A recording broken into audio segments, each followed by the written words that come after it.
Vial हुआ इधर से और इधर बीच में जे खड़ा बा और इधर जे बा उधर जे बा उधर जे बा वहां लास्ट तक घबरा कर हुआ का सब लोग भाई जोर से बोलो घबरा हुआ का सही सही बतावा घबरा तो ना हुआ इधर के लोग माता जी लोग घबरा तो ना हो तब कितना लोग ना घबरात हुआ तो इसे दोनों हाथ उठा के दिखावा तो हमने ना घबराते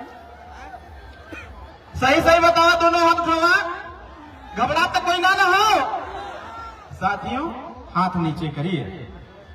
आज इस कार्यक्रम में उपस्थित हम सबके माननीय नेताजी का मैं बहुत बहुत स्वागत करता हूं और आज का ये जो कार्यक्रम है इस कार्यक्रम में दो चीजें सबसे महत्वपूर्ण है। इस कार्यक्रम में जितने लोग आए हैं हमारे युवा हो चाहे बच्चियां हो चाहे महिलाएं हो चाहे बड़े बुजुर्ग हो बराबर इनके ही नवजात बच्चे भी आए हुए हैं जो आज अपने महबूब नेता को देखने और उनको सुनने तक के लिए आए हुए हैं। इसलिए कल जोरदार ताली बजा के आप लोग अपने नाम पर स्वागत करिए। देखिए ताली में वो दम नहीं है, ताली में वो दम नहीं है जो दम तलवार में था। जो दम तलवार में था चक्रवर्ती सम्राट राष्ट्रवीर राजभर महाराजा सुहेलदेव राजभर जी के तलवार में जो दम था वो नौजवानों आपके ताली में दम नहीं है। एक बार जोरदार ताली बजा के अपना स्वागत करो सब लोग। साथियों कहा गया है जो समाज अपना इतिहास नहीं जानता अपने बड़े बुजुर्गों की कदर नहीं करता वह समाज इस देश में कभी तरक्की नहीं कर सकता। अभी हमारे बीच में हमारे पूर्व के वक्ताओं ने चर्चा किया कि राजभर समाज को कोई नहीं जानता था, रजवाड़ समाज को कोई नहीं जानता था, राजपूत समाज को कोई नहीं जानता था, राजवंशी समाज को कोई नहीं जानता था। अरे जानेगा कैसे? क्योंकि देश के इतिहासकारों ने तुम्हारे इतिहास को नहीं लिखा तो तुमको जानेगा कैसे कोई।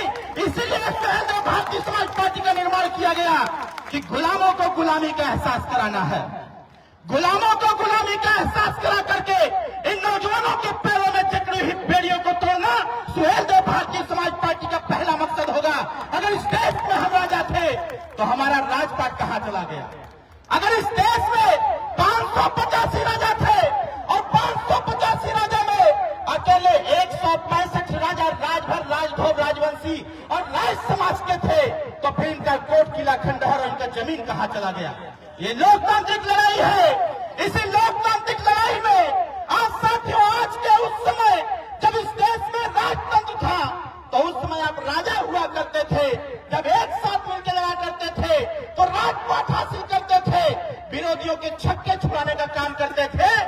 लोकतंत्र में जब आप बट गए तो आज साथियों भिखारी बनकर के हम और आप टहलने का काम कर रहे हैं। आप याद करो वो दिन जब इस देश में एक विदेशी आक्रांत का प्रवेश किया, जब इस देश में एक विदेशी आक्रांत का प्रवेश किया 2.5 लाख सेना लेकर के, जब 2.5 लाख सेना लेकर के विदेशी आक्रांता भारत में प्रवेश करता है पूरे भारत में जैसे खलबली समझ जाता है। ऐ राजभर समाज के लोगों, ऐ राजपूत समाज के लोगों, ऐ रजवाड़ समाज के लोगों, ऐ राजवंशी समाज के नौजवान भाइयों, अरे कहां सोए हो मित्र? आज देखो हमारे यहाँ के बाबा पुरखों ने वो काम कर दिया था जिनके नाम से भारत का नाम चल रहा है। साथियों अगर भारत का नाम पड़ा है तो राजभर राजाओं के नाम पर भारत का नाम पड़ा है और ऐसे भारत पर हम लोग कब्जा भी नहीं कर पा रहे हैं। अब याद करो वो दिन आज एक झंडा उठाने में आपको तकलीफ हो रही है, आपको बूथ पर जाकर के चुनाव निशान छड़ी का बटन दबाने में तकलीफ होता है, आपको अपने घर से निकल करके अपने नेता को ताकत देने में तकलीफ होता है। लेकिन एक वो भी समय था जब एक हाथ से चक्रवर्ती सम्राट राष्ट्रवीर राजभर महाराजा सुहेलदेव राजभर जी 85 किलो की तलवार चलाने का काम करते थे। साथियों ऐसे राजा के वंशज हम लोग हैं। साथियों इस देश में विदेशी आक्रांता का प्रवेश हुआ, पूरा देश हिल उठा कि 2.5 लाख सेना से कौन युद्ध करेगा। उस विदेशी आक्रांता ने 1/3 राज्य को कब्जा करते हुए जैसे जैसे वो आया बनारस भी कब्जा कर लिया, बलिया भी, घोसी भी सारा कब्जा करते हुए जब जाकर के बहराइच पहुंचा तब बहराइच में उसका सामना हुआ एक 18 साल के बच्चे से। बहराइच में सामना हुआ एक 18 साल के युवा से जिसका नाम था चक्रवर्ती सम्राट राष्ट्रवीर राजभर महाराजा सुहेलदेव। उन्होंने कहा अरे बालक हमने तो 1/3 देश पर कब्जा कर लिया है, अब तुम्हारी बारी है, हमको नेपाल जाना है। राजा सुहेलदेव राजभर ने कहा, अरे हम राजभर के वंशज है, हमारे खून में देश की सेवा लिखा हुआ है, हम गुलामी स्वीकार नहीं कर सकते। अगर है तुम्हारे में दम तो आ जाओ, नानपारा के मैदान में दो दो हाथ कर लिया जाए, जो पीस पड़ेगा वो आगे बढ़ेगा। और यहीं पर राजा सुहेलदेव राजभर ने तय किया।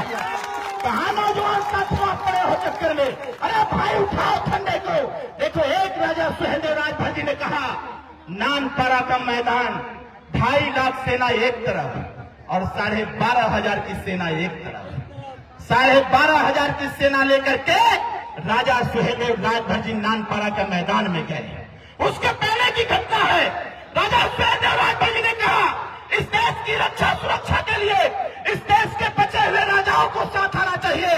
सारे लोगों ने कहा, अरे ऐसे लोगों से कैसे युद्ध किया जा सकता है जिसके सामने तमाम राजाओं ने घुटना टेक दिया। राजा सुहेलदेव राजभर जी ने कहा, अरे तुमको घुटना टेकना हो जाके टेको, लेकिन राजभर रजवान राजवंशी समाज को भी घुटना टेकने वाला नहीं है। और राजा सुहेलदेव राजभर जी ने कहा, तुम्हारी 2.5 लाख की सेना, इधर 12,500 की सेना, चलो एक युद्ध हो जाए। और नानपारा के मैदान में राजा सुहेलदेव राजभर एक तरफ और वो विदेशी आक्रांता 2.5 लाख की सेना लेकर के एक तरफ। नौजवान भाइयों, जरा दृश्य को देखो। आपने महाभारत का युद्ध देखा होगा टीवी में, आपने राम और रावण का युद्ध देखा होगा टीवी में। एकदम उसी प्रकार का चलचित्र चलाओ अपने दिमाग में और सोचो कि एक तरफ 2.5 लाख सेना खड़ी है विदेशी आक्रांताओं की और दूसरी तरफ 12,500 की सेना खड़ी है। आप जरा सोचो, 12,500 सेना राजा सुहेलदेव राजभर जी को साक्षी मानते हुए, मां भवानी को याद करते हुए, भारत मां को याद करते हुए कहा कि भाई मेरे, याद रखना है तुम्हारे सामने खड़े हुए 2.5 लाख लोग इस देश की मां बहनों की इज्जत को तार-तार करने का काम किया है। यह सबसे अच्छा मौका है। इस बार अगर युद्ध हो गया तो आर पार का होना चाहिए। और राजा सुहेलदेव राजभर जी ने महाभारत से